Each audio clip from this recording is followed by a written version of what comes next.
आज का हमारा टॉपिक है ऑर्डर लॉ। बच्चों, प्रीवियस लेक्चर में हमने रेट लॉ पढ़ा था, आज हम पढ़ रहे हैं ऑर्डर लॉ। हमने प्रीवियस लेक्चर में बात की थी कि रेट लॉ और ऑर्डर लॉ दोनों एक दूसरे से डिफरेंट है।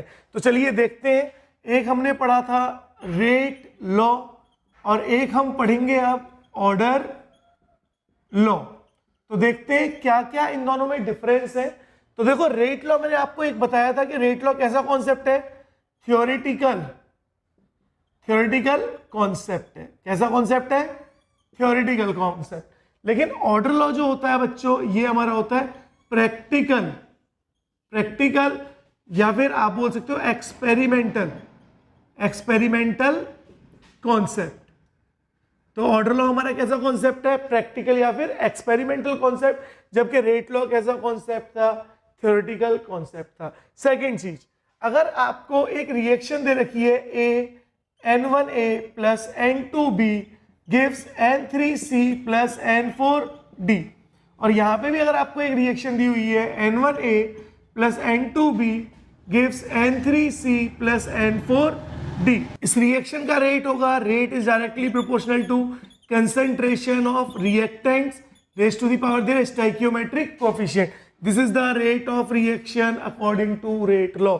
लेकिन according to order law the rate of reaction is directly proportional to concentration of reactant और may be product। Order law में रिएक्टेंट के साथ साथ कंसेंट्रेशन ऑफ प्रोडक्ट भी कंसीडर हो सकता है। अब देखो जरा ध्यान से, यहां पे मैंने इसकी पावर ली है ए और इसकी पावर ली है बी, यानी यहां पर ऑर्डर लॉ में ध्यान से देखो, ऑर्डर लॉ में हम स्टोइकियोमेट्रिक कोएफिशिएंट को यूज नहीं करते। हमारा ऑर्डर लॉ एक एक्सपेरिमेंटल डेटा है। अब A is always not equal to N1 and B is not equal to N2, तो A not equal to N1 होगा और B not equal to N2 होगा। यहां पर A में और N1 में कोई रिलेशन नहीं है, B में और N2 में कोई भी रिलेशन नहीं है। यही खासियत है ऑर्डर लॉ की। आज तक बच्चे आप लोग क्या पढ़ते थे कि भैया जो स्टोइकियोमेट्रिक कोएफिशिएंट है वही क्या होगा? रिएक्शन का ऑर्डर होगा। लेकिन ऐसा नहीं होता है, ऐसा सिर्फ और सिर्फ पॉसिबल होगा फॉर एलिमेंट्री रिएक्शंस। अगर मैं लिखूं stoichiometric coefficient is equals to order, तो ये सिर्फ और सिर्फ पॉसिबल है ओनली फॉर एलिमेंट्री रिएक्शंस, या फिर उसी को हम लोग क्या बोलते हैं? Simple reactions. अगर एग्जामिनर ने आपको ये लिख के मेंशन नहीं किया कि रिएक्शन एलिमेंट्री है या सिंपल रिएक्शन है, तो आप कभी भी स्टोइकियोमेट्रिक कोएफिशिएंट और ऑर्डर को सेम कंसीडर नहीं करोगे, याद रखना। और अब बात करते हैं ऑर्डर लॉ के कुछ पॉइंट्स के बारे में। और तो मैं इसको थोड़ा सा मिटा करके यहां पर कुछ पॉइंट्स लिख रहा हूं, याद रखना। मैंने दोबारा से बोल रहा हूं, स्टोइकियोमेट्री और ऑर्डर सिर्फ और सिर्फ किसके लिए कंसीडर किए जाते हैं? सेम या इक्वल कंसीडर किए जाते हैं for elementary reactions.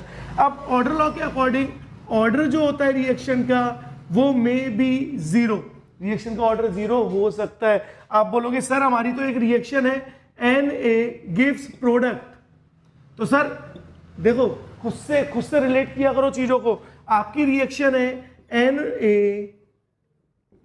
Gives product, और अगर आप इसका रेट लिखोगे तो रेट क्या हो जाएगा? Directly proportional concentration of A की power n।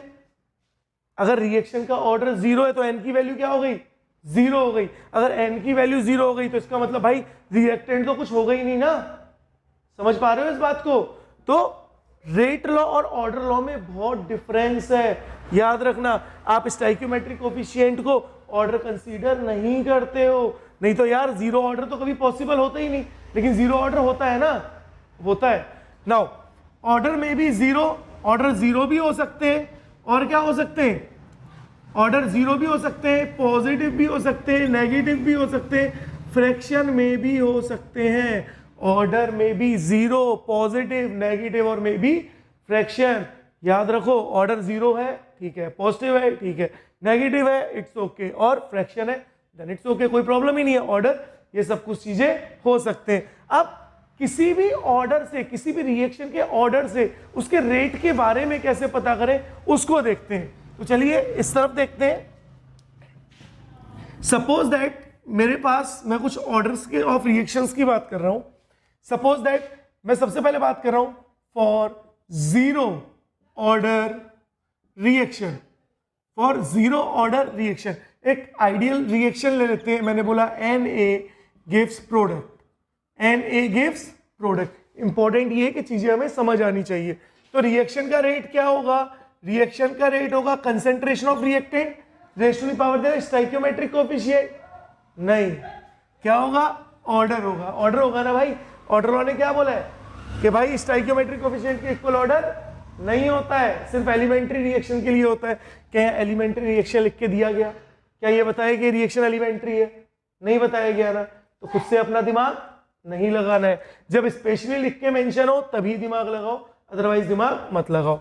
For zero order reaction, reaction का रेट क्या हो गया? जीरो। इसका मतलब जरा ध्यान से देखो, अगर मैं कंसंट्रेशन को बढ़ा दूं, मैंने बोला कि मैं कंसंट्रेशन को कन्वर्ट कर रहा हूं, डबल कर रहा हूं, यानी कंसंट्रेशन हो गया 2A, तो बोलो रेट पे कोई फर्क पड़ेगा? जरा देखो कंसंट्रेशन की पावर कितनी है? 0। कंसंट्रेशन की पावर 0 का मतलब हर वैल्यू क्या है? 1 है। इसका मतलब आप जीरो ऑर्डर के लिए कंसंट्रेशन को कितना भी बढ़ाओ, कितना भी कम करो, रेट पे कोई फर्क नहीं पड़ता। तो no effect on rate of reaction. तो कंसंट्रेशन का कोई इफेक्ट नहीं पड़ेगा रेट ऑफ रिएक्शन में फॉर जीरो ऑर्डर रिएक्शन। याद रखना यही चीजें हैं जो बेसिक है। अगर देखो मैं बात करूं for first order reaction, first order reaction, तो फर्स्ट ऑर्डर रिएक्शन के लिए रेट जो है वो डायरेक्टली प्रोपोर्शनल होगा किसके? कंसंट्रेशन ऑफ रिएक्टेंट की पावर 1, और रिएक्टेंट की पावर 1 है। इसका मतलब अगर कंसंट्रेशन ऑफ A जो है अगर वो 2 टाइम्स हो जाएगा तो रिएक्शन का रेट भी क्या हो जाएगा? 2 टाइम्स हो जाएगा। देखो यार डायरेक्टली प्रोपोर्शनल है ना। अगर ये 2 टाइम्स हो रहा है तो रेट भी क्या हो जाएगा? 2 टाइम्स। अगर ये 4 टाइम्स हो रहा है तो रेट भी क्या हो जाएगा? 4 टाइम हो जाएगा।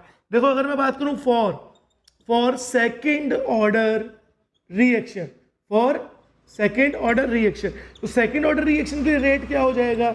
Rate is directly proportional to concentration of reactant की पावर 2। अब जरा देखो, अगर रिएक्टेंट के कंसंट्रेशन को, बच्चे कंफ्यूज होते हैं, रिएक्टेंट के कंसंट्रेशन को अगर डबल कर दूं तो रेट कितना टाइम हो जाएगा? 2 का स्क्वायर इज 4। इसका मतलब अगर मैं रेट को लिखूंगा तो अब रेट कितना हो जाएगा? 2 का स्क्वायर और A की पावर 2, तो रेट कितने टाइम हो गया? 4 टाइम। इसका मतलब अगर मैं कंसंट्रेशन को डबल करता हूं, कंसंट्रेशन को इंक्रीज करता हूं 2 टाइम्स, तो रेट ऑफ रिएक्शन जो है वो कितने टाइम्स हो जाएगा? 4 टाइम्स हो जाएगा। This is the order. तो जीरो ऑर्डर के लिए रेट ऑफ रिएक्शन पे कंसंट्रेशन का कोई इफेक्ट नहीं पड़ता। आप कितना भी कंसंट्रेशन बढ़ाओ या घटाओ, रेट ऑफ रिएक्शन फिक्स रहेगा, वो चेंज नहीं होगा। फर्स्ट ऑर्डर के लिए क्या हो रहा है? कंसंट्रेशन डायरेक्टली प्रोपोर्शनल हो रहा है, यानी रिएक्टेंट का कंसंट्रेशन डबल करोगे तो रेट ऑफ रिएक्शन भी क्या हो जाएगा? डबल हो जाएगा। सेकंड ऑर्डर में क्या होगा? ऑर्डर 2 है, तो कंसंट्रेशन डबल करोगे तो रेट कितने टाइम हो जाएगा? 4 टाइम्स हो जाएगा। बोलो है ना आसान? तो यही है हमारा ऑर्डर लॉ। नेक्स्ट लेक्चर में हम लोग बात करेंगे ऑर्डर लॉ से रिलेटेड कुछ अच्छे न्यूमेरिकल्स के बारे में। तो आज के लिए इतना ही, बाकी पढ़ेंगे नेक्स्ट लेक्चर।